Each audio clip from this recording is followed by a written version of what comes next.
चक्षुरुन्मिलितं येन तस्मै श्रीगुरुवे नमः। श्रीचैतन्यमनोभीष्टं स्थापितं येन भूतले स्वयं रूप कदा मह्यं ददाति स्वपदान्तिकं। जय श्री कृष्ण चैतन्य प्रभु नित्यानंद श्री अद्वैत गदाधर श्रीवासादि गौरभक्तवृंद। हरे कृष्णा कृष्णा कृष्णा हरे हरे, हरे राम राम राम हरे हरे। हरे कृष्णा। तो सभी का बहुत बहुत स्वागत है फ्राइडे प्रोग्राम में।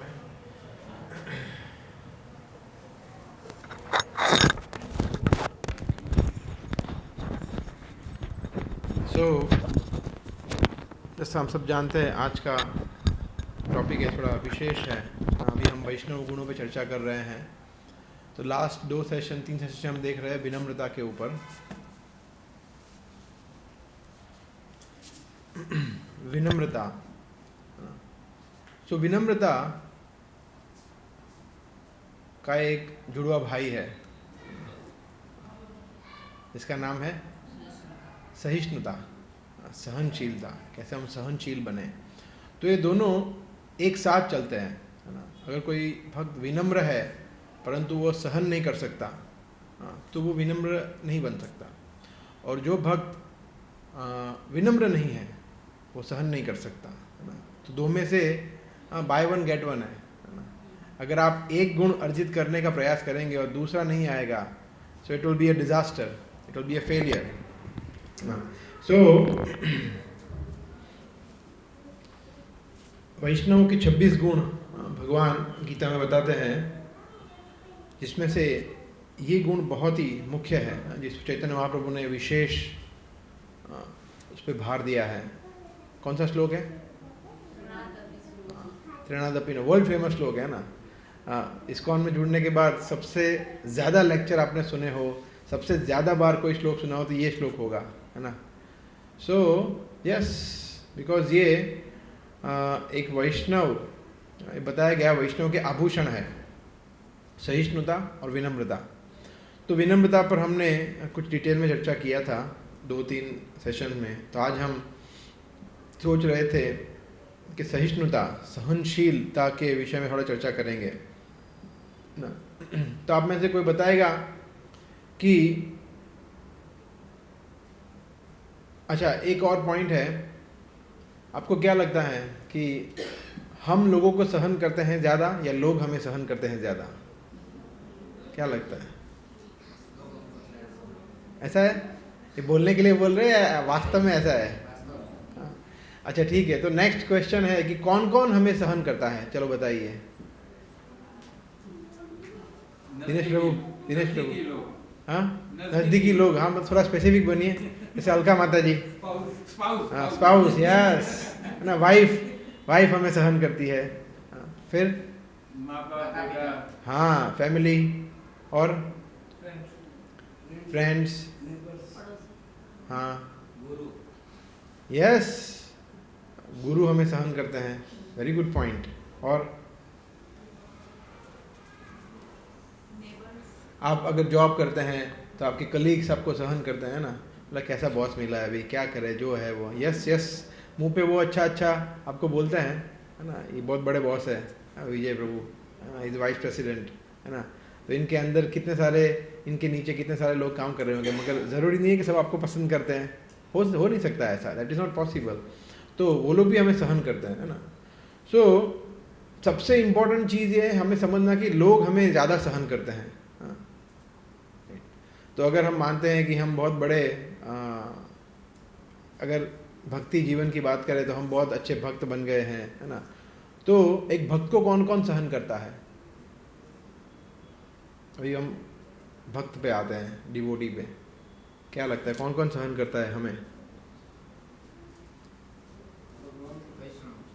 वैष्णव सहन करते हैं, यस, वेरी गुड पॉइंट, वैष्णव, है ना। सो हमारे जो 3 प्रकार के वैष्णव अगर हम कंसिडर करें, तो एक है कि जो हमारे कंटेम्पररी है ना, साथ में जुड़े हैं, जैसे जगदीश प्रभु है, संजय प्रभु, दिनेश प्रभु है, कंटेम्पररी है। एक होते हैं कि जो हमसे बाद में जुड़े हैं, है ना, जिनको हम प्रचार करते हैं, जिनको हम कुछ कृष्ण भावनामृत की चीज़ें बताते हैं, और एक होते हैं कि जो हमसे वरिष्ठ, जिनसे हम सुनते हैं, जिनसे हम शिक्षा लेते हैं।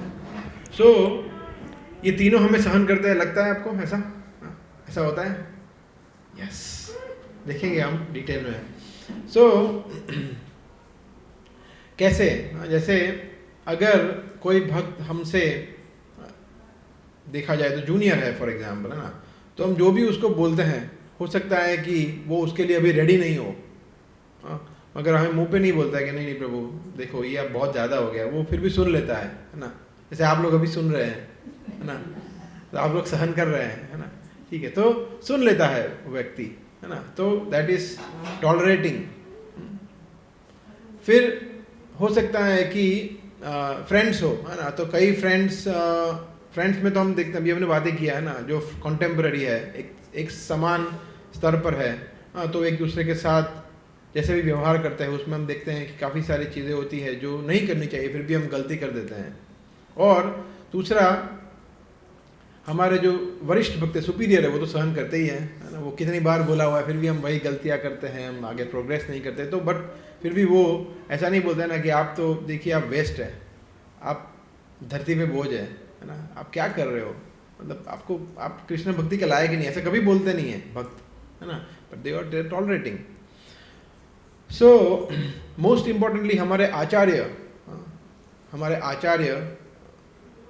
प्रभुपाद, भगवान श्री कृष्ण स्वयं टॉलरेट कर रहे हैं हमें, बिकॉज हम क्या भगवान और हमारे गुरु शिष्य परंपरा को प्रेजेंट करने लायक कोई है? Are we qualified to be presented to Krishna? क्या हमारी भक्ति उस लायक है? फिर भी भगवान टॉलरेट करते हैं। तो तृणादपि सुनीचैन तरोरपि सहिष्णुना, सबसे पहले तो हमारे आचार्य उदाहरण से बताते हैं कि भाई हाँ मैं तुम्हें टॉलरेट कर रहा हूँ, तो फिर हमें भी वो विनम्रता का और सहिष्णुता का भाव प्रदर्शित करना चाहिए, है ना। एक बार प्रभुपाद को उनके शिष्य ने एक पत्र लिखा था, तो उसमें वो बता रहे थे, जो हमने संडे डिस्कस किया था, अगर आपको शायद याद हो तो, वो बता रहे थे कि ये टेम्पल प्रेसिडेंट है ना, उसके साथ मैं काम नहीं कर सकता, sorry, he is too much, एकदम, मतलब, और फिर मतलब उसके विषय में लिखा कि मतलब इस तरह से हैं और मैं I can not work with him. फिर बताया कि मगर मतलब उस भक्त में अच्छी क्वालिटी भी थी कि वो भक्त में अच्छे गुण भी देखता था। बोला मगर ये टेम्पल प्रेसिडेंट जैसा भी है, मगर पुस्तक वितरण क्या करता है, ज़बरदस्त करता है। तो एक चीज़ अच्छी लिखी, तो प्रभुपाद ने पत्र का उत्तर दिया, ये है वैष्णव के गुण। वो कोई भी व्यक्ति में अच्छे गुण सबसे प्रथम देखता है, तो ये आपने अच्छा किया कि उनके अच्छे गुण बताए। और फिर प्रभुपाद ने उसका उत्तर लिखा, बट मैं चाहता हूँ कि आप उसको टॉलरेट करो, उनकी जितने भी आपके दोष आपने बताए उसको आप सहन करो, वैसे ही जैसे मैं तुम्हें सहन कर रहा हूँ। प्रभुपाद ने बताया उनको, है ना। So just like the way I am tolerating you, you tolerate. So yes, Prabhupada, हमारे आचार्यगण सभी हमें टॉलरेट करते हैं। सो ये जो एक गुण है सहिष्णुता का, ये व्यक्ति के चरित्र में सबसे ज़्यादा इम्पोर्टेंट है, बिकॉज जिस तरह से हम अलग अलग परिस्थितियों को सहन करते हैं, उससे ओवरऑल हमारा कैरेक्टर डिटरमाइन होता है। भगवान कृष्ण बहुत ही डिटेल में बताया है, सेकेंड चैप्टर का वो प्रसिद्ध श्लोक है, 14 श्लोक का, मात्र स्पर्शास्तु कौन्तेय शीतोष्ण सुख दुखदा आगम अपाइनो अनित्यस्तान तितिक्षस्व भारत। कृष्ण कहते हैं कि भगवान ने कंपेयर किया है सुख दुख को, किससे कंपेयर किया है? भक्ति शास्त्री वाले ऋतु से, सर्दी और गर्मी, शीत और उष्ण से, है ना। तो भगवान बता रहे हैं कि सर्दी और गर्मी, जैसे माताएं, तो तभी जो माताएं यहाँ बैठी है, वो आप लोग सिर्फ विंटर में ही खाना बनाते हैं ना, और मानसून में ना, फिर जब गर्मी होती है, समर, मतलब 45 डिग्री गर्मी में कौन खाना बनाएगा कुकर में, मतलब ये किचन में इतनी सारी गर्मी, तो बोलते हैं कि फिर आप 2-3 महीना बाहर से खाना मंगवाएंगे, ऐसा करते हैं नहीं। या फिर बहुत धुआंधार बारिश हो 2-3 दिन, तो बोला अभी चलो एक महीना जाना ही नहीं है ऑफिस, ऐसा करते हैं, जाना पड़ता है। सो वी टॉलरेट, है ना। सो कृष्ण कहते हैं कि सुख और दुख ऐसे ही है, तो हमें टॉलरेट करना है, राइट। सो सुख दुख है, फिर मान अपमान ये बहुत बड़ी चीज़ है ना। कभी कभी लोग हमें बहुत मान देते हैं, क्या बात है शाश्वत बलराम प्रभु, क्या मतलब आप तो प्रोग्रेस कर रहे हैं ये वो। और कभी कभी लोग हमें इतना मान नहीं देते हैं, तो फिर कभी कभी हमें सफलता मिलती है, कभी कभी हमें सफलता नहीं मिलती है ना। पुस्तक वितरण ले लो, कोई भी सेवा ले लो, जॉब है, बिजनेस है, प्रॉफिट लॉस होता है ना। बिजनेसमैन, बहुत सारे बिजनेसमैन यहाँ बैठे हुए हैं, प्रॉफिट लॉस, राइट। फिर कभी कभी हम स्वस्थ होते हैं एकदम, कभी कभी स्वस्थ नहीं होते हैं, health and disease, pleasure pain, कभी कभी हमें सुख, हमें बहुत आनंद मिलता है, कभी कभी हमें बहुत दुख होता है। तो ये सब चीज़ों में ड्यूअलिटी है, द्वंद्व है ना। तो ये जो जगत है उसका ये नेचर ही है। We are living in the world of dualities, we can not escape dualities, इससे हम बाहर नहीं जा सकते, बिकॉज ये भौतिक जगत है ही ऐसा, मटेरियल वर्ल्ड, इसमें हर चीज़ दो है। अब कोई भी चीज़ देखो उसका ऑपोजिट है और है, 101% है। सर्दी गर्मी हो या दिन रात हो, पूर्व पश्चिम हो, उत्तर दक्षिण, कुछ भी ले लो आप, है ना, राइट। जैसे कॉइन है ना, कॉइन में दो होता है ना, हेड और टेल, है ना।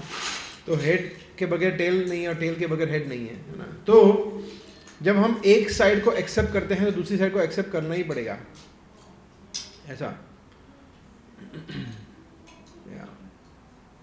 But the problem is that हम लोग कंट्रोल करना चाहते हैं, हम लोग एक ही साइड हमेशा चाहते हैं कि एक ही साइड रहे, है ना। हम में से कोई चाहता है कि बिजनेस में लॉस हो हमारा? भगवान बहुत प्रॉफिट हो गया है अभी, मतलब इस बार ये बोले प्रज्ञेश प्रभु के भी यार बहुत पेशेंट आ रहे हैं। अभी मैं ऐसा चाहता हूँ भगवान के 2 महीना एक पेशेंट भी ना आए, मैं एकदम खाली बैठा रहूँ, ऐसा कोई बोलता जो सोचता है। सो it is in every aspect. The problem is that we would like to control everything, controlling mentality. ये हमारी है, but actually क्या है, हम we are controlled by higher powers, है ना। हम लोग हर एक चीज़ों में कंट्रोल, कोई भी चीज़ में हम कंट्रोल नहीं कर सकते। We cannot control anything. We are always controlled, है ना। And ultimately we are controlled by time, समय से सब कुछ कंट्रोल कर लेता। अभी मैं पढ़ रहा था 3rd कैंटो में, ब्रह्मा जी के द्वारा क्रिएशन, 3rd कैंटो में चैप्टर है, उसमें the very first creation is time, काल, एंड काल इज मेजर क्रिएशन, है ना। और काल नहीं होगा तो कुछ नहीं होगा, है ना। And so we all know we are all controlled by time, right. कोई व्यक्ति बूढ़ा नहीं होना चाहता, मगर टाइम, समय सबको बूढ़ा बनाता ही बनाता है ना। कोई चाहता नहीं है कि मेरी याद शक्ति है वो चली जाए, मगर वी लूज मेमोरी। कोई चाहता नहीं है कि हम फिजिकली पहले जितने भाग सकते थे उतना भाग सके, इतनी सेवा कर रहे हैं, मगर वो धीरे धीरे क्षीण होता है, right. That is part of 6 changes है ना। 6 चेंजेस हमारे शरीर में आते हैं। कौन कौन से चेंजेस है? जन्म, हाँ बोलिए।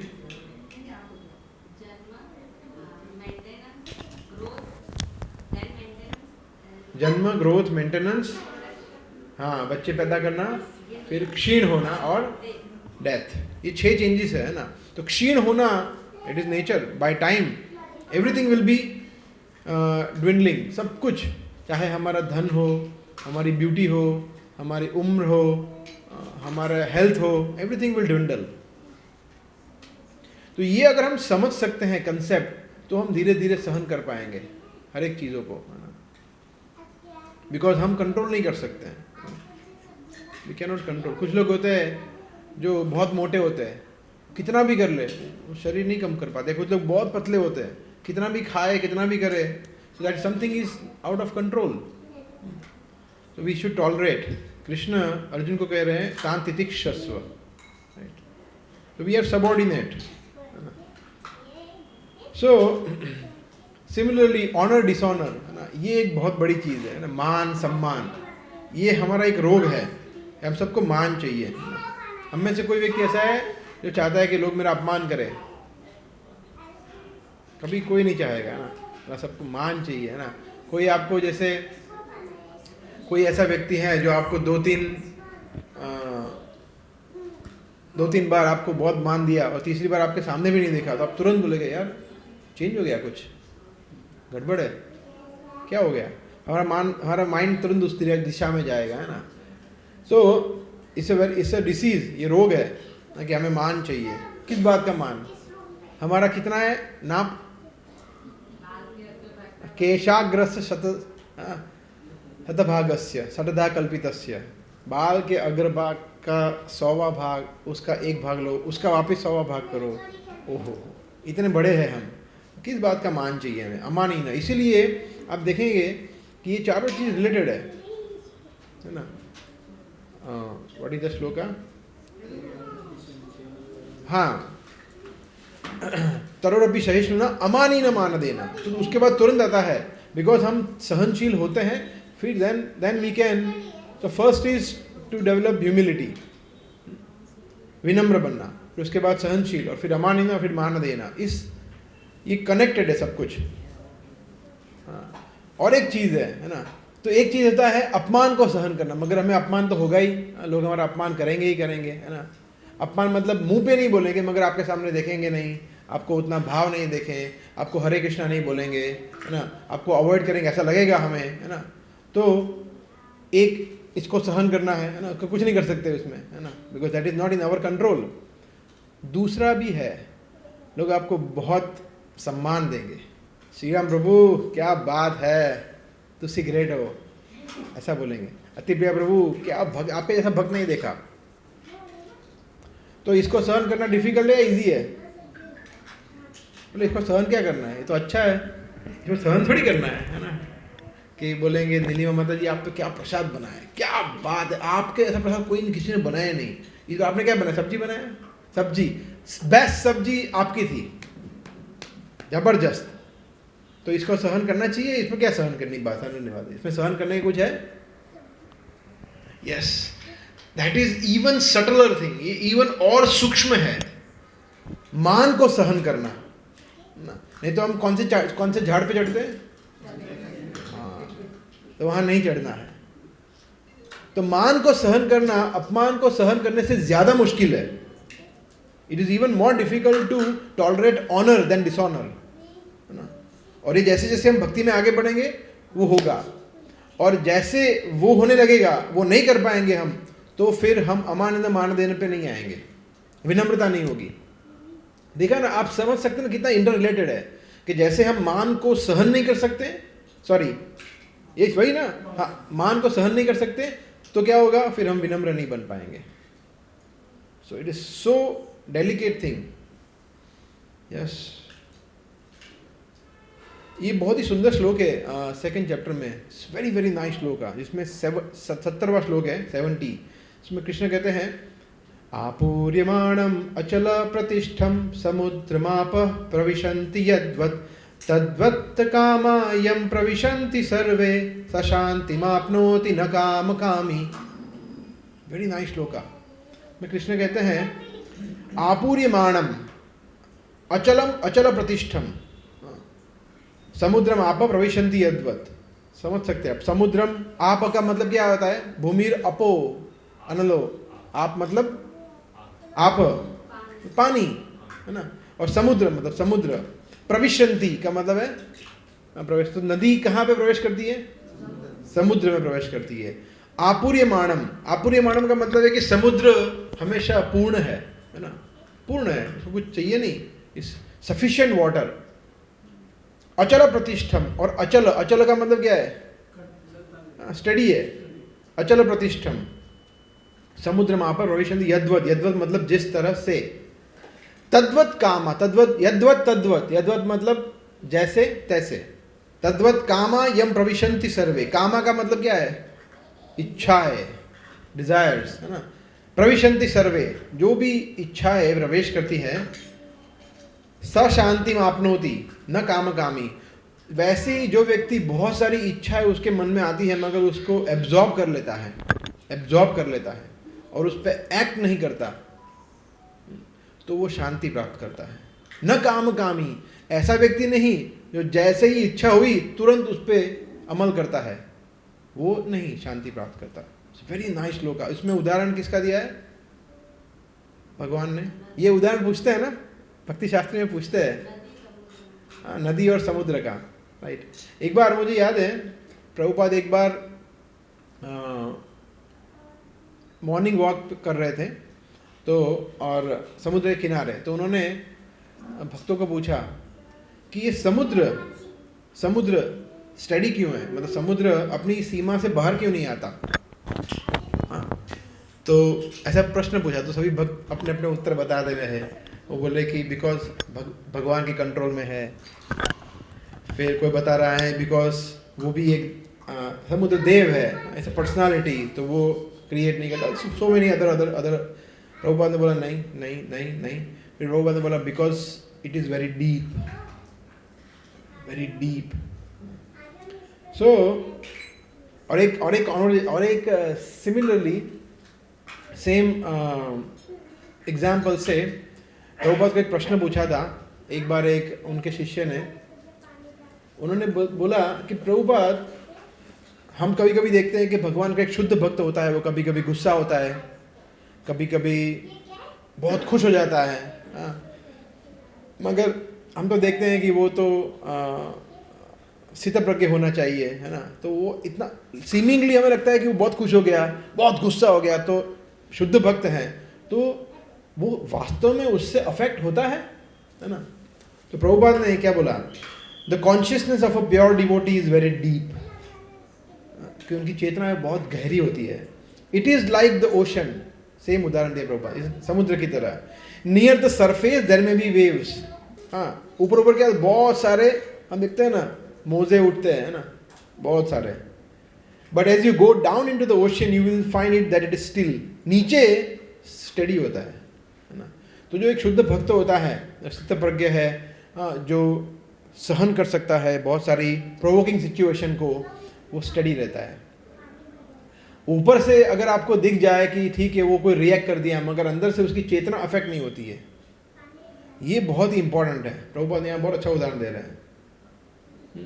तो अच्छा, आप में से कोई बताना चाहेगा क्यों ऐसा होता है? एक भगवान का शुद्ध भक्त क्यों स्टडी रहता है, उसकी चेतना मूव क्यों नहीं होती है प्रोवोकिंग सिचुएशन में भी? सिंपल आंसर है, बहुत ज़्यादा। ओके, यस, ओके, ये सब उत्तर सही है, कोई उत्तर गलत नहीं है। और सिंप्लीफाइड आंसर चाहिए, और सिंप्लीफाइड आंसर। ओके, यस, क्योंकि वो शरीर के स्तर पर नहीं है, आत्मा के स्तर पर है। बहुत सिंपल है ना। आपने जो उत्तर दिया है सब उत्तर सही है, बट सबसे ज़्यादा इंपॉर्टेंट कि वो बॉडीली प्लेटफॉर्म पे ही होता नहीं है, वो आत्मा के स्तर पर है। अगर हम शारीरिक स्तर पर रहेंगे तो सब कुछ होगा कि यार मैंने डॉक्टरेट किया है, कुछ प्रभु बोला मैं डॉक्टर हूँ, कुछ तो सम्मान दो मेरे को ऐसा कैसे बोल गया मैं डॉक्टर हूँ? हाँ, फिर प्रॉब्लम होता है। या ये बोले कि मैं प्रोफेसर हूँ, हाँ, PhD किया हुआ है ना। ये बोले मैं पूरा सिस्टम चलाता हूँ, सॉफ्टवेयर पूरा कंट्रोल करता हूँ, यहाँ पे कोई मुझे कंट्रोल ही करने नहीं देता, फिर प्रॉब्लम शुरू होता है, फिर हम सहन नहीं कर पाते।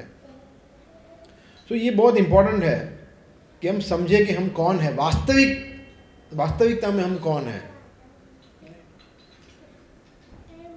अगर ये होता है तो हम वास्तव में शांति, कृष्ण कहते हैं तद्दत कामा यम प्रविशन्ति सर्वे स शांति मापनोति न काम कामी। It's very very nice shloka. या प्रभुपाद कहते थे one's greatness has to be estimated by one's ability to tolerate provoking situation। व्यक्ति कितना महान है, अगर उसका टेस्ट लेना है तो प्रोवोकिंग सिचुएशन में वो कैसे बिहेव करता है, वो दैट विल डिटरमाइन कि वो कितना महान है, राइट। सो प्रोवोकिंग सिचुएशन में क्या आता है, कोई बताना चाहे? प्रोवोकिंग सिचुएशन का हिंदी क्या बोलते हैं? उत्तेजित करने वाली, ऐसी उकसाने वाली, भड़काने वाली। हाँ, उसमें क्या क्या चीज़ें आती है? हाँ, वो सही है, मगर उसमें क्या क्या चीज़ हो सकती है? क्या? हाँ, ठीक है, यस, ये अच्छा है। एंगर, ये एक प्रोवोकिंग सिचुएशन है। आप समझे, मैं मतलब यही पूछ रहा हूँ कि प्रोवोकिंग सिचुएशन में वो क्या चीज़ है जो हमें प्रोवोक करती है? एक है गुस्सा जो हमें प्रोवोक कर सकती है, वेरी गुड। और यस, अभी आप समझ गए। हाँ, कोई बोला, क्या बोला? काम, लस्ट, प्रोवोकिंग सिचुएशन है। फिर लोभ, अभी ध्यान, पेपर लीक हो गया अभी। काम, क्रोध, लोभ, मोह, मद, मात्सर्य। यस, तो ये जो 6 अनर्थ है, ये मूल है। बाकी सब कुछ इसके आसपास है, जैसे किसी ने छेड़ दिया, वो सब इसमें आता है। मेन ये 6 चीज़ है। तो उसमें से हम 2-3 चीज़ देखेंगे जो मेन है। उसमें से 3 जो है, काम, क्रोध और लोभ, ये मेन है। क्यों? कृष्ण ने स्वयं बताया ये 3 नरक के द्वार है, काम, क्रोध तथा लोभम। सो सबसे पहले देते हैं लस्ट। तो राधानाथ महाराज के एक लेक्चर में पढ़ रहा था, जिसमें वो बता रहे थे महाराज कि महाराज said lust today it's actually quite fashionable, popular and even heroic to succumb to lust. ये वो बता रहे हैं, a person is considered very manly to the degree they are enslaved and weakened by lust and engage in such activities again and again and again. तो बता रहे हैं महाराज कि सभी जगह अगर हम देखें कलयुग में, तो चाहे वो बिलबोर्ड्स हो, चाहे वो इंटरनेट हो, चाहे वो मूवीज़ हो, सब जगह यही बता रहे हैं, लोगों को लस्ट बढ़ाने की बात है, घटाने की बात ही नहीं हो रही है ना। और उसको नॉर्मल गिनते हैं कि that is okay, that is okay. So that is very degrading, Maharaj बता रहे हैं। This is the sign of very degraded civilization. संस्कृति बहुत ही पतित संस्कृति का ये साइन है। And then we have seen so many examples of, Maharaj बता रहे थे कि बहुत सारे उदाहरण हैं कि बड़े बड़े नेता, बड़े बड़े पॉलिटिशियंस, बड़े बड़े स्पोर्ट्समैन या स्टार्स या सेलिब्रिटीज़ जो लस्ट के शिकार हो जाते हैं और फिर उनका पूरा जीवन किस तरह से पतन हो जाता है। ऐसे बहुत सारे उदाहरण हैं। बट उसके ऑपोजिट वर्ड है गोस्वामी। गोस्वामी जो अपने इंद्रियों को कंट्रोल कर सकता है। So and it is very difficult, it is not easy to become Goswami. हम कहते हैं उतना आसान नहीं है, जितना बोलना आसान है उससे कई हज़ारों गुना मुश्किल है। टू एक्चुअली प्रैक्टिस, एक गोस्वामी के स्तर पर प्रैक्टिस करना बहुत मुश्किल है, बहुत मुश्किल है। तो इसको टॉलरेट करना, लस्ट को टॉलरेट करना, it is one of the most challenging provoking situation, very very difficult. And then what he was saying, Maharaj बता रहे थे, but we have wonderful examples. हमारे बहुत सारे अच्छे उदाहरण हैं। चैतन्य लीला में से कोई उदाहरण बताना चाहेंगे? The most famous example of one who could control the urge of lust, who could tolerate by holy name. Yes, Haridas Thakur है ना। तो हरिदास ठाकुर, जैसे मैं बताना चाहूँगा 2 मिनट वो कथा के विषय में। हरिदास ठाकुर कितने नाम माला के जाप करते थे? 192, 3 लाख। यस, 3 लाख सही है, 192 माला, राइट। तो 3 लाख 192 राउंड्स कितने? बस 192 डेली। हाँ, डेली, महीने में नहीं, एक दिन की बात है। हाँ, सॉरी, ये अच्छा कि आपने स्पेसिफाई किया। ये बोले 192 में तो हमारा भी हो ही जाता होगा, एक साल में तो हो ही जाता होगा। नहीं, एक दिन की बात, 24 घंटे में, राइट। हरिदास ठाकुर। सो हरिदास ठाकुर, इसलिए हम कहते हैं नामाचार्य श्री हरिदास ठाकुर की जय। सो हरिदास ठाकुर बहुत ही जबरदस्त प्रचार कर रहे थे सिर्फ, और वो अपने आचरण से प्रचार कर रहे थे और लोग उनको देख देख के भक्त बन रहे थे। Of course he was also going in for preaching. तो डर गए कि यार ये तो मतलब हमारा पूरा दुकान बंद कर देंगे। तो उन्होंने एक तरकीब, उन्होंने एक युक्ति की। उन्होंने एक प्रोस्टिट्यूट, वेश्या को एंगेज किया कि जाओ हरिदास ठाकुर के पास जाओ और उसको भोग करने के लिए उसको उत्तेजित करो। तो वो रात को गई एकदम सज धज के, है ना। और Haridas Thakur he was chanting तो हरिदास ठाकुर ने देखा, बोला ओ यस, क्या सेवा कर सकता हूँ? बोला मुझे आपके साथ भोग करना है। तो हरिदास ठाकुर ने बोला कि ठीक है, मेरा भी थोड़ा माला बाकी है ना, तो आप बैठिए, है ना, मैं ये पहले मेरे राउंड फिनिश कर देता हूँ, फिर हम भोग करेंगे। तो उसने बोला कि ठीक है, चलो ठीक है, दैट्स ओके। फिर हरिदास ठाकुर माला करने बैठे, हरे कृष्ण कृष्ण कृष्ण हरे हरे, हरे राम राम राम हरे हरे। ऐसे करते करते उनका माला ख़त्म होते होते सुबह हो गई। तो फिर माला ख़त्म भी हुआ, तो बोला ओहो, तो सुबह हो गई ना, सॉरी, कल करें, कल, है ना, तो कल हम पक्का भोग करेंगे। तो बोला कि ठीक है, चलो कोई बात नहीं। फिर वो कल वापस आई, नेक्स्ट डे सेम चीज़। उन्होंने लगा ओहो, you have come in between, I am chanting, but you wait, मैं माला का जब फिनिश करता हूँ। तो वापस सेम चीज़ हुआ, सुबह हो गई, ओहो please come again. Third consecutive day, तीसरा दिन हुआ, और वो सुन रही थी भगवान का नाम। हरिदास ठाकुर भगवान के शुद्ध भक्त, उनके मुंह से भगवान का नाम, पवित्र नाम आ रहा था और सुन रही थी। थर्ड डे जब उनका राउंड ख़त्म हुआ, उनके चरणों में गिर गई कि मैं क्या करने आई थी, आपके जैसे महान एक वैष्णव को मैं विचलित करने आई थी। और फिर वो उनकी शिष्य बन गई और वो भी हरिनाम का जप करने लगी, है ना। तो this is power of chanting Holi names, है ना। तो ये हरिदास ठाकुर हमारे आचार्य हमें बताते हैं कि हम लस्ट को इस तरह से कंट्रोल कर सकते हैं, हरिनाम से, भक्ति से, और किसी तरह से नहीं कंट्रोल कर सकते, है ना। So lust is a very provoking situation indeed, and we can only conquer it by bhakti. ठीक है। सेकंड इज, लस्ट के बाद क्या आता है?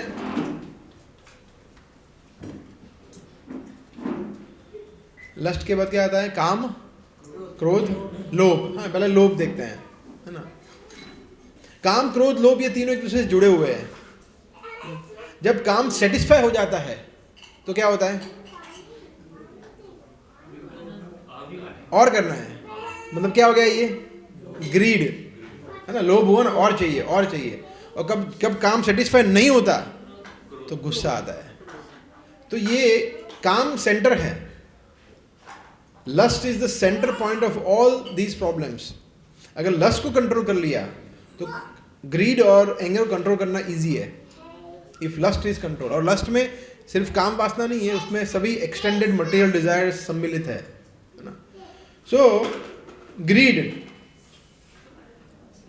बहुत बड़ी बात है। और ग्रीड जहाँ तक हम अभी चर्चा कर रहे हैं वो धन के बारे में, है ना। धन का लोभ बहुत ही डेंजरस है ना।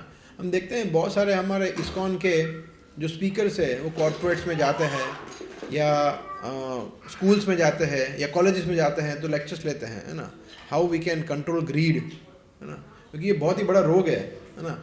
और इसके कारण से हम देखते हैं कितने स्कैंडल होते हैं, इसका कांड हो गया, ये गफला हो गया, ये हो गया, क्योंकि लोगों को, और वो जो करते हैं बड़े बड़े पॉलिटिशियन, हालांकि अब तो थोड़ा कम हो रहे हैं, पहले बहुत ज़्यादा हो रहे थे, उनके पास ऐसा है कि उनके पास पैसा नहीं होते, बोले है पैसे मगर सिर्फ 400 करोड़ ही है। ये 400 करोड़ में कैसे होगा? तो 400 करोड़ है, बोले हम मगर 40,000 करोड़ थोड़ी है, तो 40-50,000 करोड़ हो तो ठीक है, बताओ, है ना। तो that is the problem with greed, है ना। कृष्ण कहते हैं 17 चैप्टर में 16 श्लोका, दिस इज वेरी नाइस। मन प्रसाद सौम्यतम मौनम आत्म विनिग्रह। कृष्ण कहते हैं मन की तपस्या क्या है? Austerities of mind. मन प्रसाद, सबसे पहले बताया प्रसाद मतलब संतुष्टि, satisfaction. Satisfaction is the austerity of mind. संतुष्टि होना कि नहीं ठीक है, जितना मेरे पास है आई एम हैप्पी, है ना। मैंने कहना बहुत इजी है, प्रभु जी आपको क्या पता इन्फ्लेशन कितना है, आपको क्या पता लोन की इंटरेस्ट रेट कितने हैं, आपको क्या पता ये वो, और फिर हमारा लंबा सा लिस्ट होता है, इसीलिए मुझे लोभ है, बाकी कुछ नहीं है ना। तो वो तो है ही, है ना। तो वो तो जस्टिफिकेशन तो काम के भी होते हैं, क्रोध के भी होते हैं, लोभ के भी मिलने ही वाला है हमें justification, but we should rise above all justifications, है ना। तो क्रोध में और हमारी ज़रूरतों में ग्रीड में, लोभ में और हमारी ज़रूरतों में बहुत फर्क है ना. गांधी जी ने बताया है, कोई जानता है वो क्या बताया?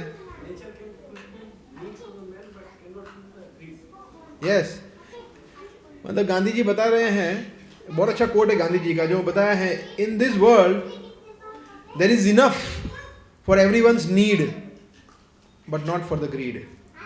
और ये एक्चुअली सही है, ये ईशोपनिषद से गांधी जी ने चुराया हुआ है. ईशोपनिषद में बताया है ना, द श्लोका ना, व्हाट इज ईशावास्य इदम सर्वम यत् किंच जगत्यम जगत तेन त्यक्तेन भुंजिता. सो सब कुछ भगवान ने सबके लिए दिया है, सब कुछ सबके लिए है.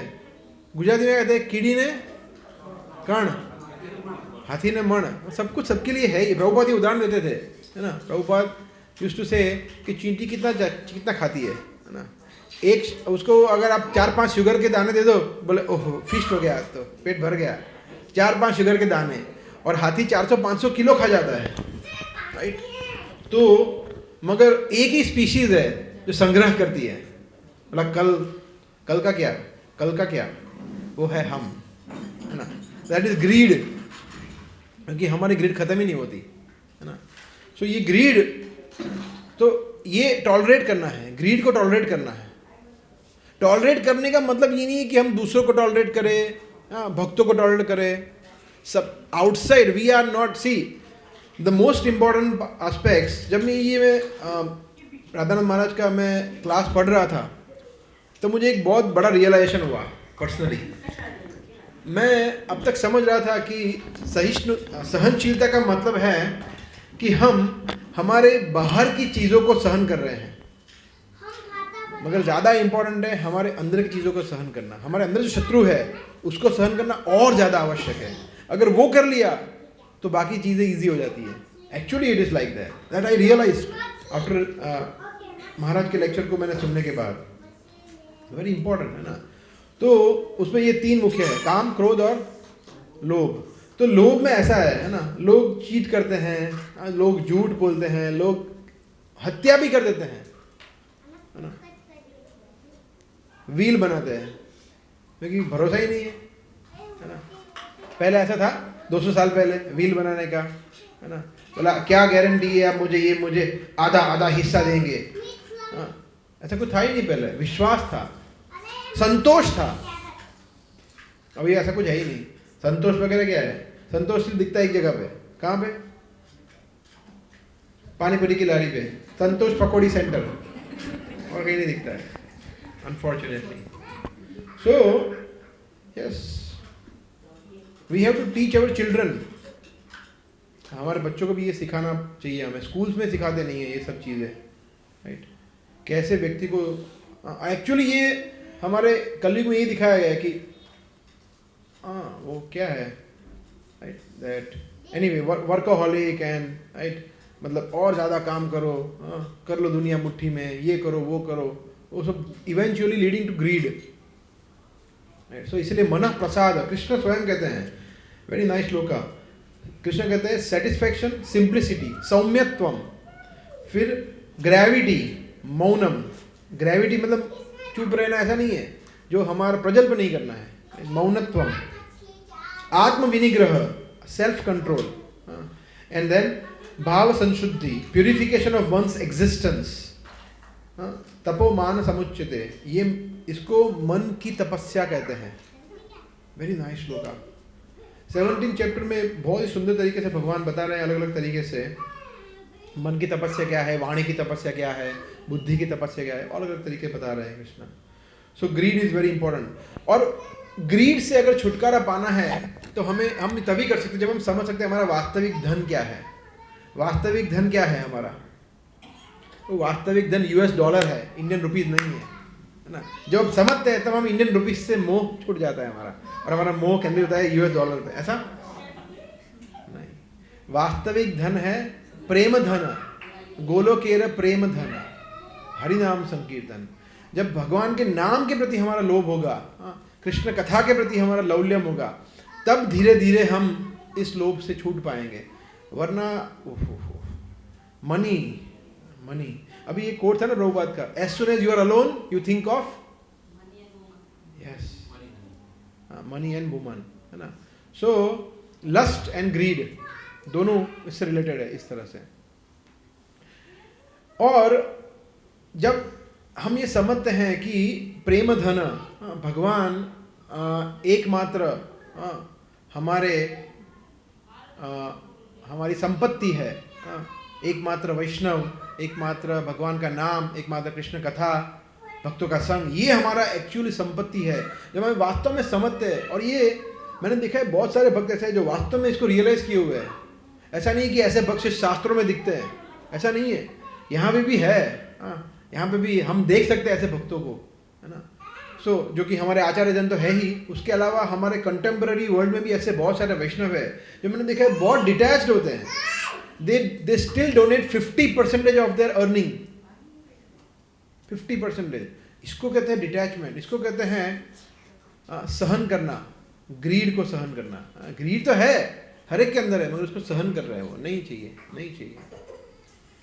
सो वो ऐसा क्यों समझते हैं? बिकॉज उनकी सेंटर फोकस है कृष्ण. वो समझते हैं कि भगवान जो है वो सभी जगह है, वो सभी परिस्थिति में कृष्णा इज द कंट्रोलर, और सबके हृदय में भी स्थित है. And then comes the next और like the most subtle part जिसको सहन करना चाहिए, वो है एनवी, ईर्ष्या. जब इस पे आते हैं हम, काम, क्रोध और लोभ, ये तीनों से हम धीरे धीरे मुक्त हैं, तो हम ईर्ष्या से मुक्त हो सकते हैं, वरना मुक्त नहीं हो सकते हैं. ऐसा कभी नहीं हुआ कि जो व्यक्ति बहुत लोभी है और वो ईर्ष्या नहीं करता किसी से, नॉट पॉसिबल. बहुत कामी है और वो ईर्ष्या नहीं कर सकता किसी से, नॉट पॉसिबल. बहुत गुस्से वाला है और he is out of envy, not possible. So envy है ना, जो सबसे छोटा भाई है ना. काम सबसे बड़ा भाई है. 6 भाई है ना, काम, क्रोध, लोभ, मोह, मद और मात्सर्य. फिर जो मात्सर्य है वो सबसे छोटा भाई है, बट सबसे स्ट्रांग कौन सा है? काम भी स्ट्रांग है ऑफ कोर्स, बट मात्सर्य है ना वो सबसे छोटा है. कभी कभी ऐसा होता है ना, हम देखते हैं कि जैसे आप सोचिए कि फार्मास्यूटिकल्स में है ना, जो रोग होते हैं ना, रोग, वायरस, कोरोना वायरस से लोग कितने डर रहे थे. वायरस का साइज कितना है दिखता है, कितना छोटा है, और कितना हैवॉक कर दिया है ना. तो ये छोटा है एनवी, और इट क्रिएट्स हैवॉक. और इसी की वजह से हम यहाँ पे है, हम सब जानते हैं ना. ईर्ष्या से किससे ईर्ष्या किया हमने? भगवान से, है ना. तो आप में से कोई भक्त है जो कभी कभी किसी ने ईर्ष्या किया हो? ऐसा कोई है? सब है. बाय डिफॉल्ट हम तो वैसे ही इतना ईर्ष्या करते हैं, अब बुलाइए नहीं, पूछिए नहीं, बहुत ईर्ष्या करते हैं. इसका प्रसाद मेरे से अच्छा कैसे बना है, क्या डाला होगा इसने, कहाँ से देखा होगा, कौन से यूट्यूब चैनल से देखा होगा, ये सब यूट्यूब से देख देख के बनाती है, उसको कहाँ को जाता है? ईर्ष्या. या फिर ये इतना अच्छा मृदंग कैसे बजा सकते हैं, कहाँ से सीखा होगा? So these are all envy. ईर्ष्या करना. इनको इतने सारे उत्तर कैसे आते हैं? उनको उन्होंने शायद पता चल गया होगा, एग्जाम फूट गया, पेपर फूट गया होगा, है ना, सेटिंग किया होगा. ईर्ष्या. जब हम समझ, ईर्ष्या कब होता है? जब हम ये सोचते हैं कि इसके पास मेरे से ज्यादा कुछ है, जब इसको कहते हैं ईर्ष्या. आई थिंक राधेश्याम प्रभु को लेक्चर बता रहे थे, आपको याद होगा. ईर्ष्या में और द्वेष में अंतर पता है किसी को? पता है किसी को? क्या बोले, याद नहीं है ना. जैसे मेरे पास 2 गुलाब जामुन है और शरद प्रभु के पास 4 गुलाब जामुन है ना. इसको कहते हैं ईर्ष्या. और द्वेष मतलब मेरे पास 2 है, उनके पास 1 है, और 1 भी क्यों है इनके पास? 1 भी नहीं होना चाहिए. द्वेष more dangerous. So anyway, but दोनों मोटा मोटा सेम, दोनों नहीं चाहिए अपने को. सो ईर्ष्या में रखते हैं अपना. तो ईर्ष्या जो है, एनवी, मात्सर्य, उसका रूट कॉज क्या है? रूट कॉज क्या है? False ego. False ego is the root cause, है ना, कि हम शरीर है, हम आत्मा नहीं है, ये सब मानते हैं. और मेरे पास इसके पास मेरे से अच्छा क्या क्या चीज़ है, पूरा लिस्ट बनाएंगे. देखो इसके मेरे से अच्छी गाड़ी है, धन है, जॉब है, वाइफ है या हस्बैंड है या बच्चे हैं या इसके पास ये नहीं है, ज्ञान है, सौंदर्य है, जन्म है, शरीर है, ये मराठी है, मैं तो गुजराती हूँ, सभी चीज़ों से ईर्ष्या, किसी भी चीज़ से हम ईर्ष्या कर सकते हैं। तो इतना लंबा लिस्ट है हमारे पास ईर्ष्या करने के लिए। तो then it is deep seated, बहुत ही डीप रूटेड है ना। बट ईर्ष्या एक जगह नहीं हो सकता, जानते हैं कहाँ ईर्ष्या नहीं हो सकता? ओके बहुत, हाँ ठीक है, आपने अब सिंपल थोड़ा ऑर्डिनरी लेवल पे रखिए, सिंपल आंसर, एक जगह नहीं हो सकता ईर्ष्या। यस, एक्सीलेंट आंसर, या वेरी गुड। जहाँ प्रेम होता है वहाँ ईर्ष्या नहीं हो सकता, है ना। आप में से कितने लोग हैं जो अपने पिताजी से माताजी से ईर्ष्या करते हैं? कोई है? नहीं करेगा कोई ईर्ष्या। मम्मी पापा से ईर्ष्या कैसे करने का, है ना। मतलब पापा देखो, पापा डॉक्टर बने, इतना कमा रहे थे और मैं कुछ नहीं बन पाया, ऐसा कोई ईर्ष्या नहीं करता। या मम्मी इतना अच्छा खाना बनाती है, मुझे नहीं आता है ना, मैं उसकी खाने में नमक ज़्यादा डाल दूंगा, सब इसको, ऐसा कोई करता है? नहीं करता। प्रेम है, तो प्रेम जहाँ होगा वहीं हम ईर्ष्या नहीं कर पाएंगे। तो इसलिए ये प्रेम मुख्य केंद्र बिंदु होना चाहिए, प्रेम। और प्रेम के पात्र कौन है? एकमात्र प्रेम के पात्र है भगवान, और भगवान से जुड़ी हुई वस्तु है, जिसमें भक्त भी आते हैं। तो भगवान और भक्त से अगर हम प्रेम करेंगे, if there is love of God, तो हम देखेंगे कि भाई ये वैष्णव है, ये भगवान को समर्पित है, भगवान की प्रॉपर्टी है, इससे हम कैसे ईर्ष्या कर सकते हैं, राइट। सो देन हम देखते हैं दूसरे के सुख में हम क्या होते हैं? सुखी, और दुख में, अभी हम क्या है, उल्टा है, पर दुखे सुखी, है ना। पर इसको बहुत अच्छा, prabhu I know, I really feel very bad, but अंदर से तो अच्छा लग रहा है कि और देखो ऐसा किया था ना तूने, मेरे प्रति अपराध किया था ना, मैं वैष्णव हूँ ना, मैं वैष्णव हूँ ना, मेरे प्रति अपराध किया है ना तूने, ले कड़ी से कड़ी सजा मिले तेरे को, और मिले। सॉरी प्रभु, मतलब मुझे बहुत बुरा लग रहा है आपको इस हालत में देख के, मगर अच्छा हुआ, अंदर से ये चल रहा है, पर दुखे सुखी, हम ऐसे हैं अभी, ऐसा नहीं होना है, पर दुखे दुखी होना है। वैष्णव दुख होता है किसी को दुख में देखकर, तब हम प्रेम का आदान प्रदान कर पाएंगे, है ना। और and the last is anger, क्रोध ना। तो क्रोध क्यों होता है हमें? जब कुछ, जब कोई हमें बोला ये मेरी इच्छा के विरुद्ध हो रहा है, मेरी इच्छा के विरुद्ध हो रहा है ना, कोई मुझे मान नहीं दे रहा है, तब गुस्सा आ जाता है। इस तरह से जब हमारे डिज़ायर, इच्छाएं पूरी नहीं होती है, इस तरह से ना, और उसमें फिर लोग ऐसे ऐसे चीज़ें कर लेते हैं जिसमें मतलब क्या क्या नहीं होता है ना। हम सब ने अनुभव किया है ना, हम सब ने गुस्से में ऐसी ऐसी चीज़ें की हुई है ना, फ़ोन तोड़े हुए हैं, याद करिए क्या क्या चीज़ें तोड़ी हुई है, चश्मे तोड़े हुए हैं है ना। फिर अरे यार क्या कर दिया मेरे, राइट। सो और हमारे I was thinking when I was going through this lecture, I was thinking शास्त्र में ऐसे कितने उदाहरण हैं, और मैंने 2-3 उदाहरण सोचे और फिर तुरंत महाराज यही उदाहरण के विषय में बता रहे हैं। आप बताइए शास्त्र में उदाहरण जिसमें प्रोवोकिंग सिचुएशन में एक भक्त ने भक्ति के आधार पर क्रोध को काबू में किया। उदाहरण very famous situations, yes, Parikshit Maharaj very good, और Prahlad Maharaj very good, Ambarish Maharaj, so many good examples, right. So देखिए इस एग्जाम्पल्स पे आते हैं हम। उसके पहले एक और बहुत सुंदर उदाहरण है, 9वें कैंटो में आता है, रंती देव की कथा, है ना। रंती देव और उनके परिवार, है ना, ये भगवान की इतने अच्छे भक्त थे और जन कल्याण के लिए उन्होंने बहुत सारे फास्ट रखे थे, है ना, उपवास रखते थे, बहुत सारे उपवास रखते थे। तो एक बार उन्होंने 48 दिन तक उपवास रखा, 48 days they were fasting with family. और फिर अभी ब्रेकफास्ट का टाइम आया, तो ब्रेकफास्ट का टाइम आया तो उनके घर पे कोई भिक्षा मांगने के लिए आया, है ना। जनरली भिक्षा कौन मांगता है? ब्राह्मण, है ना। तो ब्राह्मण आया, बोला भूख लगी है, तो बोला कि मुझे कुछ खाने को मिलेगा? तो रंती देव तो भगवान के इतने अच्छे भक्त थे, उन्होंने बोला कि हाँ ठीक है यार, श्योर, व्हाई नॉट। तो और इतना बड़ा भोग था भगवान को ऑफर किया, वो इतना महाप्रसाद था, इतना ज़्यादा था, तो बोला ठीक है, यस। तो उनको दिया, तो उन्होंने लिया और फिर बोला ठीक है, ब्राह्मण को खिला दिया, बोला ठीक है अभी हम लोग भी ले सकते हैं। फिर उन्होंने चालू किया लेना, जैसे ही अभी तो पहला निवाला भी नहीं लिया, कोई और आया मांगने के लिए, एक शूद्र आया। शूद्र मतलब बहुत भूख लगी है ना, तो बोला थोड़ा खाना दो। तो रंती ने बोला यस व्हाई नॉट, अतिथि है, बोला ठीक है, इसको भी दिया, इसको दिया। और फिर वो बोले अभी ठीक है, अभी हम लोग खाने बैठते हैं। उनके परिवार ने खाना शुरू कर दिया, बिकॉज ब्राह्मण को दे दिया, उन्होंने परिवार ने खाना शुरू कर दिया। जब वो खा रहे थे और वो खाने का शुरुआत करे, उसके पहले एक और व्यक्ति आया। तो व्यक्ति आया, अपने कुत्तों को लेके आया, बोला मेरे कुत्ते भूखे हैं, उनके लिए खाना चाहिए।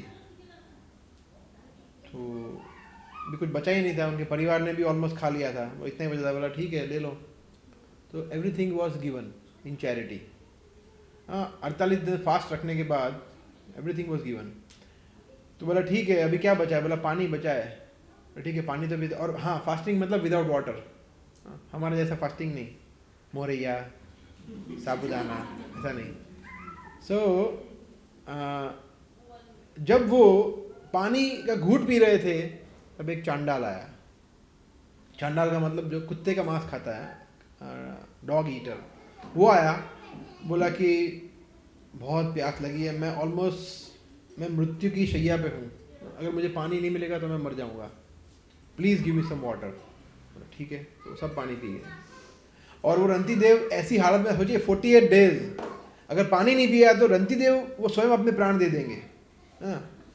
But he came and he gave this water to this चांडाल को दिया, है ना। सोचिए चांडाल मतलब सबसे अधम व्यक्ति, अधम योनि में, उसको दिया। तो ये प्रोवोकिंग सिचुएशन बोल सकते हैं इसको, ये प्रोवोकिंग सिचुएशन है, प्रोवोकिंग सिचुएशन है, यस। प्रोवोकिंग मतलब at the verge of almost death, फिर भी पानी दे दिया। और फिर ये 2 श्लोक वो बोलते हैं जो मैं पढ़ूंगा।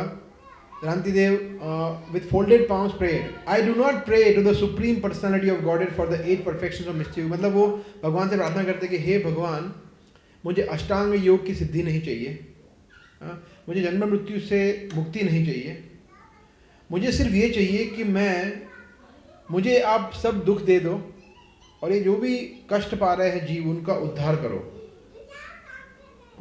ऐसे किसी और ने भी मांगा था। किसने मांगा था? चैतन्य चैतन्य में किसने मांगा था?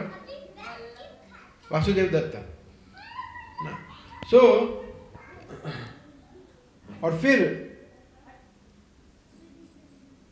With tears of gratitude in his eyes, है ना, आंखों में अश्रु के साथ उन्होंने वो पानी को दिया, है ना, और उसने पानी पिया। That is greatness, that is greatness. ये है महानता, ये है सहनशीलता, है ना।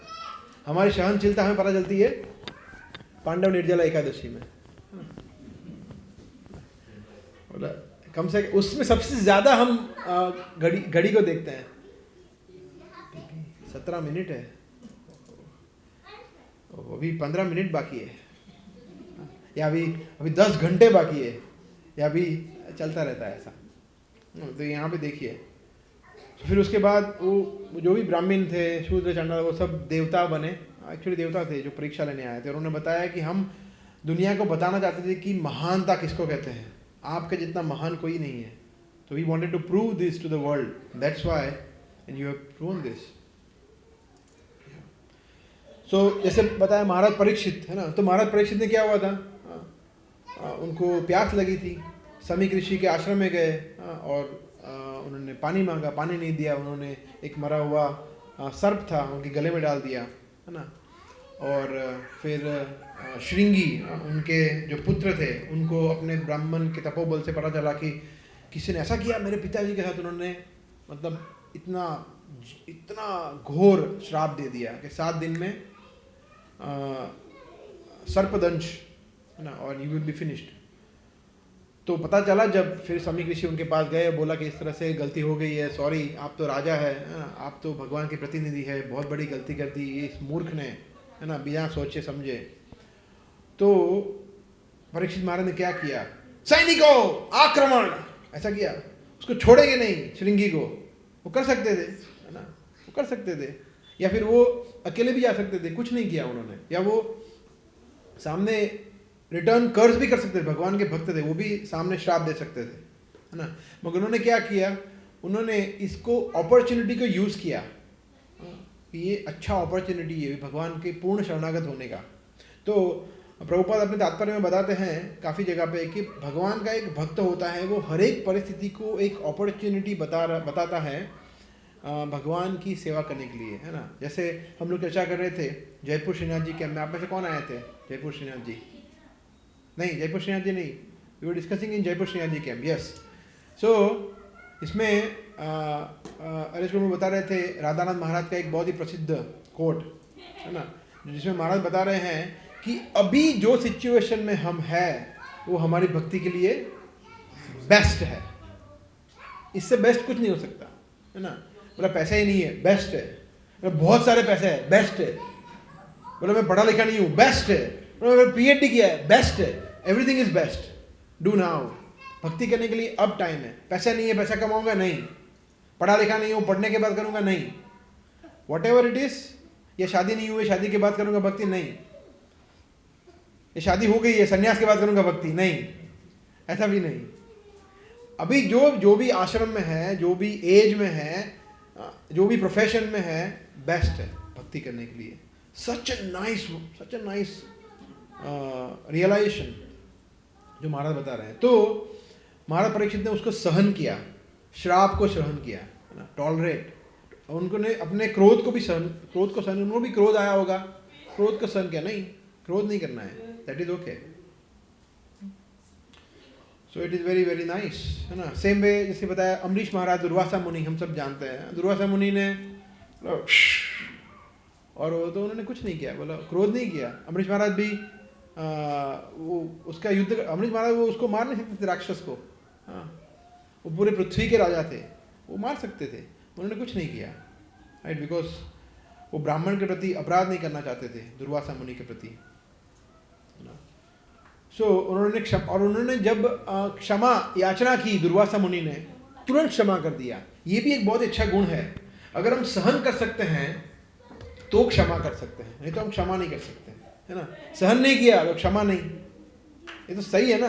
अगर आप किसी ने अपना अपमान कर दिया, आपको क्षमा कब कर पाएंगे? आपने उसको सहन कर लिया, बोले ठीक है, दैट्स ओके। विनम्रता, क्षमा, सहनशीलता, ये सब इंटर रिलेटेड है, ये गुण एक दूसरे, अगर एक होगा तो ही दूसरा हो पाएगा, नहीं तो कुछ नहीं हो पाएगा।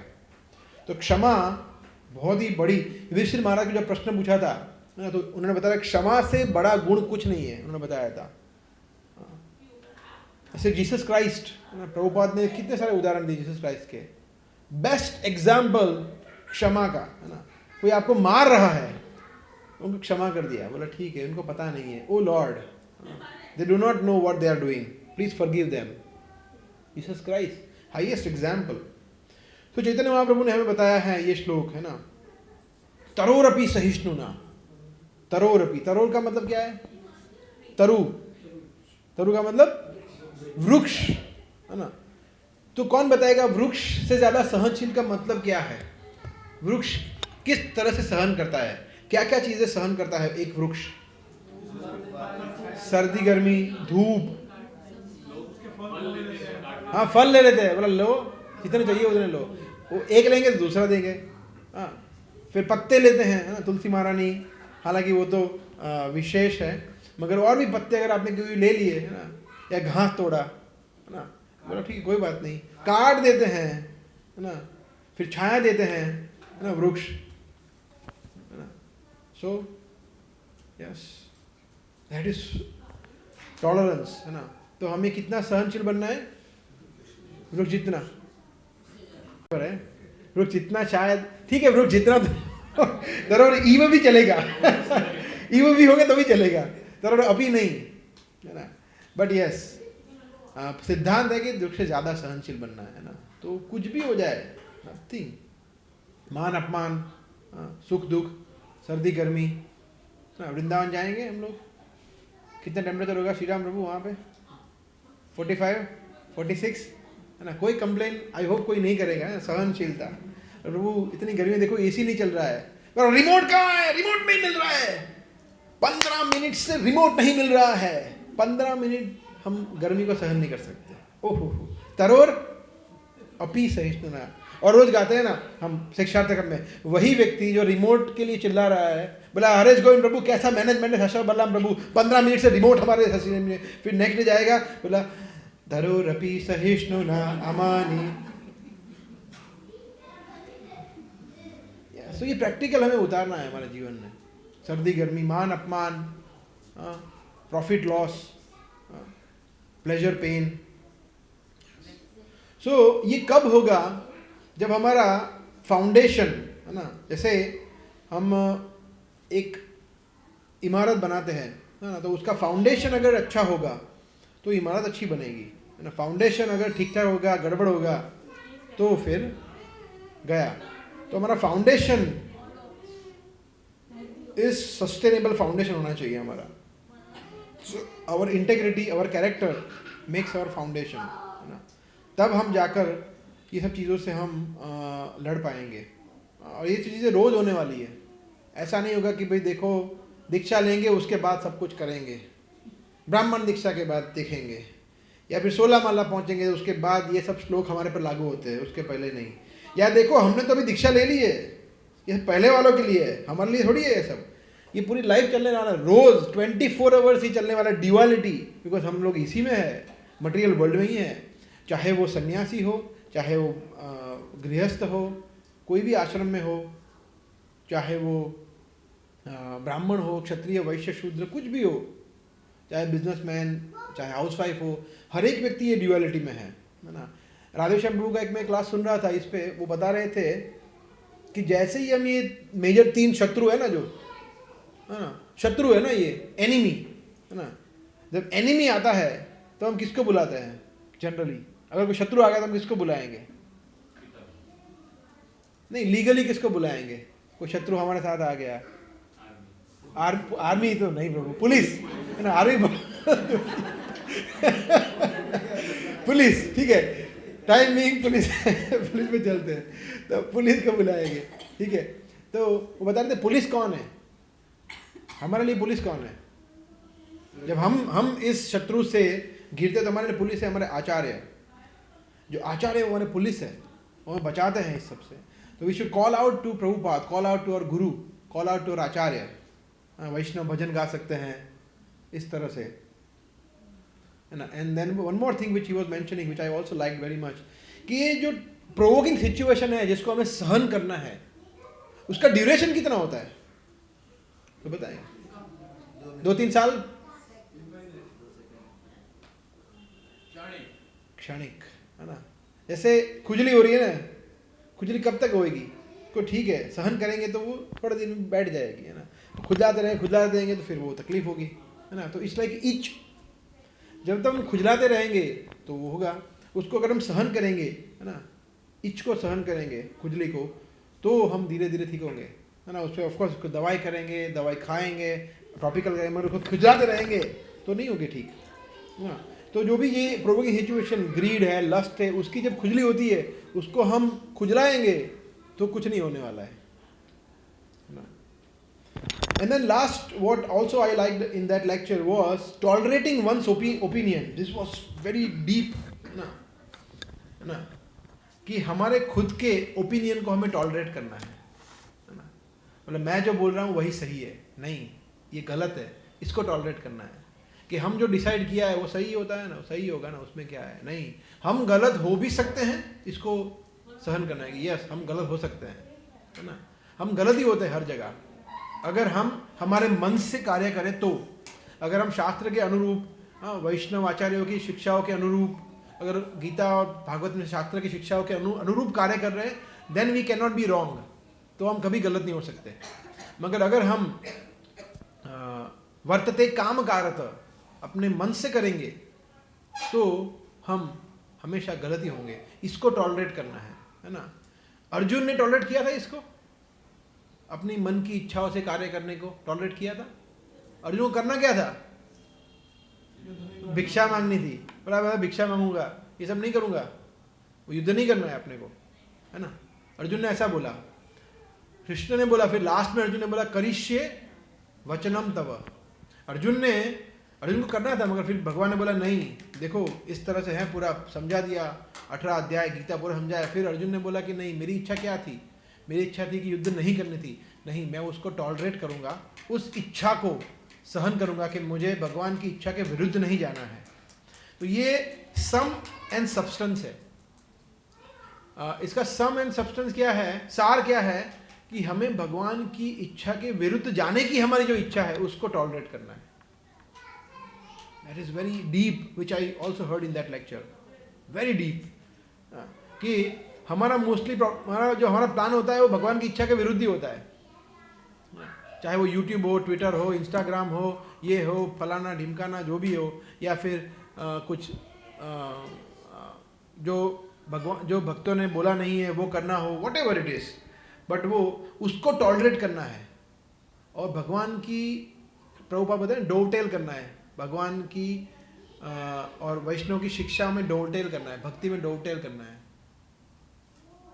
That is tolerate, that is real tolerance. कि हम हमारी खुद की इच्छाओं को जो शास्त्र के अनुरूप नहीं है, जो मटेरियल डिजायर्स है, उसको टॉलरेट करें, है ना। और करिष्य वचनम तव की कक्षा पे पहुंचे, उस स्टेज पे पहुंचे। ठीक है, okay, so we can stop here. Your heart is going, Prabhu, also. So if you would like to ask any questions, प्रश्न, कमेंट, yes. मुझे हमें हर वक्त ऐसा रहता है कि हमारा इच्छा ही सही है, भगवान की इच्छा ये है, वो कैसे पता चलता? आप जो बोल रहे हो, yes. आपने बताया ना कि भगवान की इच्छा के फॉलो करना। हाँ, कैसे पता चले कि भगवान की इच्छा कौन सी है? और तो हमें ऐसा लगा हमारी इच्छा भगवान की। नहीं, ऐसा नहीं होगा। जब आप अच्छी तरह से चैंटिंग करें तो भगवान प्रकट होंगे और बोलेंगे कि वत्स क्या इच्छा है तुम्हारी, मेरी इच्छा है। नहीं, ऐसा नहीं होगा। यस, यू आर राइट, ऐसा कुछ होने वाला नहीं है। सो हमें देखना है गुरु साधु शास्त्र, शास्त्र चक्षुषा, गुरु साधु शास्त्र कि हम जो इच्छा कर रहे हैं वो इसलिए सुनना बहुत ज़रूरी है ना। जब हम ज़्यादा सुनेंगे, अच्छा सुनेंगे, क्वालिटी ऑफ हियरिंग, तो हम हमारी गुरु की इच्छा क्या है। What is the shloka? ये प्रसाद पूरे, नो, बिफोर दैट, गुरु मुख पद्म वाक्य चित्त कोरी है कि आर न कोरी हो मोने आशा, है ना। तो गुरु की जो इच्छा है उसके अलावा हमारी कोई इच्छा नहीं करनी है, उनकी जो इच्छा है वही हमारी इच्छा है। So that is one way of certifying कि ये हमारे गुरु की इच्छा है, क्योंकि गुरु ने तो अपनी इच्छा बोली हुई है लेक्चर्स में, प्रभुपाद ने अपनी इच्छाएं बोली हुई है उनके बुक्स में, उनके लेक्चर्स में। And we see also shastra and we hear from devotees. शास्त्र में से हम देखते हैं, हम वैष्णव की, रिकॉर्डिंग इज ऑन, रिकॉर्डिंग चल रहा है, okay. So that way we see. ठीक है, you would like to add anything?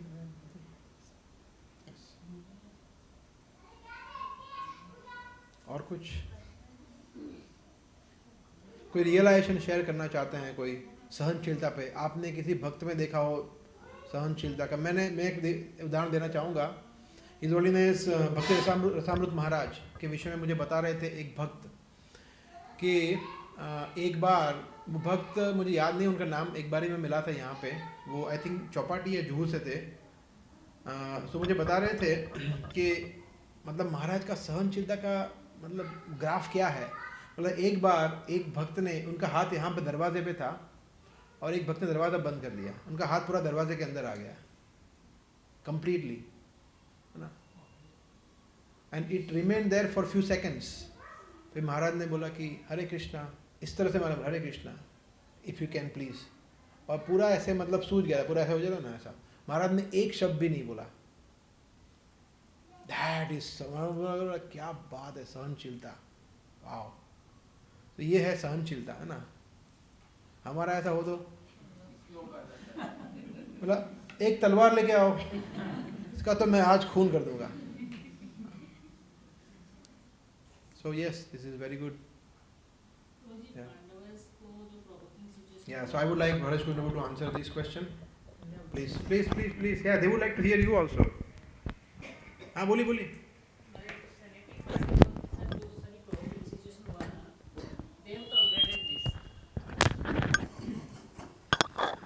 ठीक है.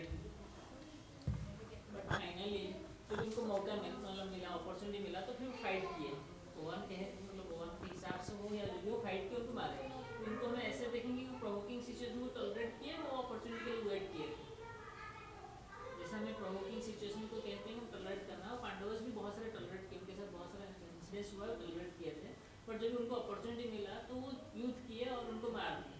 तो इसको कैसे देखें कि मतलब प्रोवोकिंग सिचुएशन वेट किए थे, जो अपॉर्चुनिटी मिला उनको मारे भगवान के कहने पे, या उन्होंने वो भी टॉलरेट किए थे, वो अपॉर्चुनिटी के लिए भगवान के कहने पे उन्होंने किए. एक्चुअली उनके लिए यूथ करना भी टॉलरेटिंग सिचुएशन जैसा ही था. नीदर युधिष्ठिर महाराज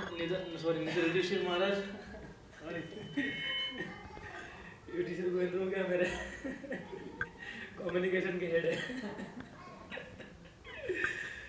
युधिष्ठिर महाराज या अर्जुन एक्चुअली वो लोग तो खुश थे in the way situation they were, right. So actually अगर देखने जाए तो उनके लिए यूथ करना भी टॉलरेटिंग सिचुएशन जैसा ही था, राइट. पर उनका प्लस पॉइंट क्या था जो लेक्चर में बताया ना, वो व्हाट यू टोल्ड करिष्य वचनम था. सो जब तक ये इंटेंसिटी हमारे अंदर नहीं है, ये कॉन्शियसनेस हमारे अंदर नहीं आती है, तब तक हम लोग कुछ भक्ति में आगे नहीं बढ़ पाएंगे. एक ये था. दूसरा कि जो भी चीज़ उन्होंने टॉलरेट की एक्चुअली उस कॉन्शियसनेस में थे पांडवास, उनको टॉलरेंस लग भी नहीं रहा था वो, राइट. इसलिए मैं आज ये भगवद गीता देखेंगे एक मिनट, मैं आज ये श्लोक पढ़ रहा था. आई वॉज ये भी यही देख रहा था. 7.1 श्लोक है, मैं आसक्त मना पार था. भगवान बोलते हैं कि इसके अंदर कि जिसने भी by practicing yoga in full consciousness of me, पहला. दूसरा है mind attach with me, you can know me in full. ये दो चीज़ बहुत इंपॉर्टेंट है कि योगा प्रैक्टिस करना है विथ फुल कॉन्शियसनेस ओनली. तो उन लोगों का कॉन्शियसनेस था पूरा कृष्ण के प्रति 100% था, राइट. एंड मैं आसक्त मना कृष्ण, और उनका मन जो था, राइट, वो पूर्ण थे किसके अंदर लगा हुआ था, आसक्त था कृष्ण के प्रति. इसलिए वो लोग तो ऑलरेडी टॉलरेंस के ऊपर थे. लेकिन हम लोग को सिखाने के लिए वो इतना सारा टॉलरेट किया उन्होंने, ये दिखाने के लिए कि देखो अगर आप भगवान की भक्ति करोगे तो ऐसा नहीं है कि आपको सब कुछ इतना आसानी से मिलेगा. पर कृष्ण अगर साथ में होंगे, right, he can, that is all blissfulness. कितनी भी परिस्थिति हमारे लिए कठिन होती है, राइट, लेकिन अगर भगवान हमारे साथ होते हैं तो हम कोई भी कठिन है. जैसे बच्चों के लिए फॉर एग्जाम्पल है ना, कोई भी कठिन परिस्थिति में होते हैं, लेकिन जैसे अपने माता पिता साथ में होते हैं तो कितने हो जाते हैं, फिर बोले कितने कष्ट आने दो, राइट. उस प्रकार का होता है. तो उनके लिए टॉलरेंस नहीं था वो, शायद है ना.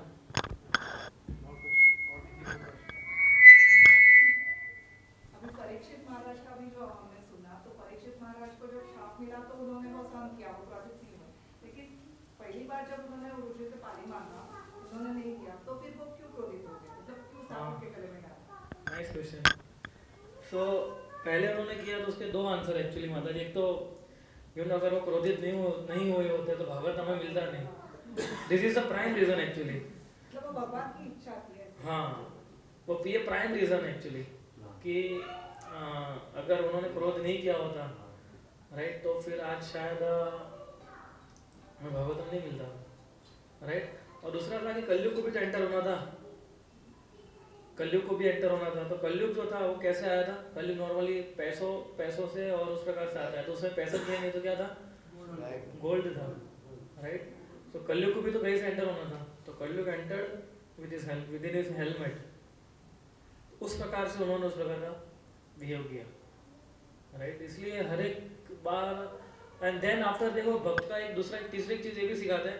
तो मैं एक लेक्चर सुन रहा था कि अगर उन्होंने गुस्सा तो किया, राइट, पर उनका रिपेंटेंस देखो बाद में, है ना. तो फ्रॉम जब से उन्होंने गुस्सा किया तब से दरवाजे तक, जब उनके महल के दरवाजे तक आए, वही सोच रहे थे कि मैंने बहुत गलत कर दिया. और दूसरा वो ये सोच रहे थे परीक्षित महाराज कि अगर इसकी मुझे शिक्षा अभी मिल जाए ना तो अच्छा है. इसका जो भी मुझे पनिशमेंट मिलना है वो अभी मिल जाए ना तो सबसे अच्छा है। फिर उनको न्यूज़ मिली कि उसके बेटे ने उनको श्राप दिया है, दैट टाइम वो सेटिस्फाइड, ओके चलो अभी मेरा कार्मिक रिएक्शन पूरा हो जाएगा, राइट। सो पर लेकिन prime reason was this, actually Parikshit Maharaj was a paramahamsa stage, वो कभी क्रोधित नहीं हो सकते हैं, right. But to give us this lesson of Bhagavatam he acted like this, like Arjun also. Arjun को क्या लगता है उनके सारे प्रश्नों में उत्तर नहीं मालूम था उनको, जो व्यक्ति देवताओं के पास जाके दुर्योधन को छुड़वा सकता है उसको ये नहीं मालूम, नहीं इसको ये नहीं मालूम कि मैं आत्मा नहीं, सॉरी मैं शरीर नहीं, मैं आत्मा हूँ, उसको पता ही था ये, right. But still for our benefit he asked so many questions, right.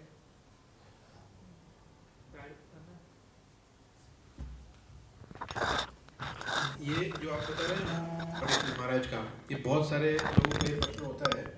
अगर मुझे याद है, मैंने जब अभी कुछ महीनों पहले जब मैं पढ़ रहा था ये प्रसंग के विषय में, तो अगर प्रभुपाद के तात्पर्य अगर हम पढ़े ना, इसमें प्रभुपाद ने तात्पर्य में एकदम सुंदर तात्पर्य लिखे हैं। उसमें A to Z जो बता रहे हैं आंसर्स अलग अलग दृष्टिकोण से, और उस पर जब हम कॉन्टेम्पलेट करेंगे, चिंतन करेंगे, तो हमें खुद ही उत्तर मिल जाएंगे। जो ये इन्होंने बताया वही रीजन को प्रभुपाद ने काफ़ी सारे तात्पर्यों में अलग अलग एंगल से कवर किया है। बहुत ही सुंदर तात्पर्य है जो इसके है ना, ये पूरे प्रसंग के ऊपर। Very nice purpose. आप लोगों को फर्स्ट कैंटो के पर्पस पढ़ना चाहिए, पूरा फर्स्ट कैंटो का बहुत ज़्यादा हमारा उनका लिखे थे उन्होंने, बहुत एक्चुअली हर एक पर्पट अच्छे ही है हर एक कैंटो, बट फर्स्ट कैंटो के पर्पट बहुत स्पेशल पर्पट माने जाते हैं, राइट। उन्होंने बहुत इंटेंसिटी के साथ वो सारे पर्पट जो थे उन्होंने लिखे थे, राइट। या जो चार कुमारों ने जैसा जय विजय को दे दिया, फिर वही तो उनका प्लान ही था ना भगवान का। फिर जो 3 बार भगवान ने जय विजय के लिए 3 बार उनका नहीं करा। हाँ, वो तो उनकी ड्यूटी भी कर रहे थे, उनका वो तो इंटरनल कारण था भगवान को करने का, राइट। बट अगर हम देखने जाएं so they were doing their duty actually. उन्होंने तो अभिशाप दिया था, उनको साथ दे दिया था कुमारों ने, 4 कुमारों हाँ 4 कुमारों ने उनको साथ दिया था ना जय विजय को। हाँ, इसलिए देखिए जो एक्चुअली जो डिवोटी होता है ना वही धीर होता है, जिसने भक्ति योग फॉलो किया है ना वही सारे चीज़ों के ऊपर कंट्रोल ला सकता है। ये जो उन्होंने बताया ना काम क्रोध लोभ मोह मद मत्सर, ये ज्ञान योगी भी नहीं, अष्टांग योगी भी नहीं, केवल भक्ति योगी जो है वही इसको कंट्रोल कर सकते हो। 4 कुमार जो थे ना उनको भक्ति बाद में मिली थी, आप समझे ना, वो भक्ति योग नहीं कर रहे थे उस समय, इसलिए केवल भक्ति सारे वेगों को कंट्रोल कर सकता है, वरना कोई भी ज्ञान जो है ज्ञान योगी अष्टांग योगी सारे वेगों को एक समय के लिए कर सकता है पर फिर से लैप्स हो जाएगा उसका, है ना। जैसे ही कौरवों की सिचुएशन में आएगा, दुर्वासा मुनि भी देखो वो तो वैकुंठ तक जा सकते थे, सोचो आप, क्रोध को संभाल राइट। पर यू नो कितने क्रोधी थे वो। तो जो रामायण में जैसे हम देखा है कि परशुराम को भी माना श्री राम भगवान ने सिद्धन तोड़े, तो परशुराम भगवान गुस्से में आए और वो भी भगवान का अवतार है और राम भगवान भी भगवान का अवतार है। उसमें वो क्या शिक्षा देना चाहते थे, वो भी तो मतलब बहुत गुस्से में आए और बोले क्यों उसने तोड़ा, फिर वो राम भगवान को पहचान नहीं, फिर ताकि इतना सारे लोग हमने देखा है, उसमें वो क्या शिक्षा देना चाहते थे। एक्चुअली दोनों को तो मालूम है एक दूसरे को कौन कौन है, हाँ, दोनों ही सोच रहे थे हम एक ही है एक्चुअली तो, राइट। ये जो हम लोग को दिखाया मतलब वो क्या मैसेज उसमें देना चाहते इसके अंदर राम जी का मैसेज बहुत अच्छा है, इसके अंदर जो सबसे मेन मैसेज जो देना चाहते हैं भगवान राम, कि अगर आप देखो भगवान राम उस समय भगवान राम की महिमा ज़्यादा थी, वो चाहते परशुराम जी को भगा भी सकते थे वो, राइट। उनका तो है ना एक बार तीर पे छोड़ दिया, मतलब वो छूटेगा तो सीधा उसके पर ही जाएगा जहाँ उन्होंने लक्ष्य के ऊपर, भगवान राम ये कर ही सकते थे। पर भगवान राम ये सिखाना चाहते थे इसके, अगर आप भगवान राम मर्यादा सिखाए सबसे ज़्यादा उन्होंने, राइट। तो ये मर्यादा सिखाना चाहते थे कि परशुराम जो थे वो सबसे बड़े उनके एक सेंट के रूप में या उनके पूर्वज के रूप में वो देख रहे थे उनको, राइट। उनके सामने कैसे बिहेव करना है वो उन्होंने सिखाया हमें एक तो। दूसरा उन्होंने सिखाया कि जब भी ऐसी कोई सिचुएशन आ जाती है जिसमें क्रोध दिखाने की आवश्यकता नहीं होती और शांति से हो जाता है, राइट, तो शांति से परशुराम भी समझ ही गए थे। अल्टीमेट भगवान राम को तो मालूम था कि मैं कौन हूँ, अगर एक बार उनको रिवील करूँगा अपने आप को मैं इनको, तो उनको समझ ही जाएंगे कि मैं कौन हूँ, राइट। सो ये कुछ चीज़ें सिखाना चाहते थे भगवान राम इससे। परशुराम उनको हेल्प कर रहे थे एक्चुअली। इनका महत्व बढ़ेगा कि ताकि लोग उनको मतलब ये में करने के बाद जैसे उनके अवतार में उनको और लोग जानेंगे कि यस यस, परशुराम उनकी ग्लोरीफाई, जैसे भगवान जब प्रकट होते हैं तो उनके पार्षद जो होते हैं भगवान ग्लोरीफाई बढ़ाने के लिए ये सारी चीज़ करते हैं, है ना। और भी एग्जांपल्स ले सकते हैं हम लोग इसमें, जिसने भगवान ग्लोरीफाई बढ़ाई हो, ग्लोरी बढ़ाई हो उसने, जैसे विभीषण हो गए, राइट। उसमें भगवान ग्लोरी बढ़ी कि नहीं बढ़ी, कि शत्रु का भाई था, सुग्रीव तो एकदम रेडी था गदा और तलवार लेके मारने के लिए, लेकिन भगवान राम ने कैसे शरण ले ली उन्होंने, राइट। तो ये सारी चीज़ हमें उदाहरण सिखा सकते हैं सब। तो कुछ कुछ भगवान के पार्षद इसलिए आते हैं भगवान ग्लोरी बढ़ाने के लिए, राइट।